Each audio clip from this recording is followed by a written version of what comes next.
With this, Quinn didn't need to wear all his equipment beforehand. He could even hide high levels of equipment from the eyes of others and be ready for a fight anytime.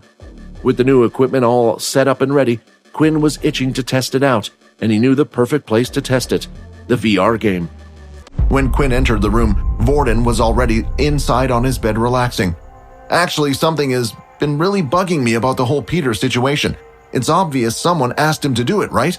And they had already set up a fall guy to take the blame. But when I tried to find out what happened to that person today, not a single person knew. Everyone just kept saying the punishment was dealt with by Duke, since he's a second year." "I know," Quinn said as he snapped his fingers. "Why don't you ask Layla? Apparently when we left, they ran into those friends of Peter's."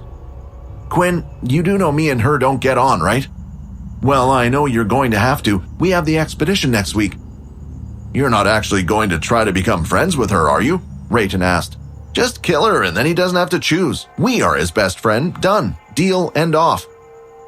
With Vorden investigating the situation, that meant Quinn would be free to head to the VR room tomorrow, but before he shut his eyes to go to sleep, he decided to have a look at the tutorial video he had unlocked while reaching level 10. Once again, the blonde man appeared, who looked like he was in some type of dojo. "By now, you should have also unlocked the skill Blood Spray and learnt the skill Hammer Strike. What's even better is if you combine the two skills together." Rather than spreading out like it usually did, it was compact and came out together in a thick line. In the video, a loud sound could be heard. "Whoops," the blonde man said. "Looks like I will have to make some repairs to the dojo. This move I call Hammer Spray." The next day when they awoke, Quinn was greeted with his usual message. "Avoid sunlight for 8 hours, 5 EXP gained, 10 of 100 EXP.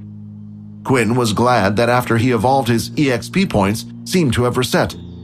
Quinn headed to the VR room while Vorden started to head outside the building. Standing just outside the gate was Aaron and Layla. As soon as Layla spotted Vorden, "No, he couldn't be. Is he walking over to us?" she thought. I... For the first time, Vorden was stuttering in his life, but it wasn't because he was scared. It was because of Rayton yelling all sorts of things in his head. "I need your help," he blurted out. The look on Layla's face was one she had never made before.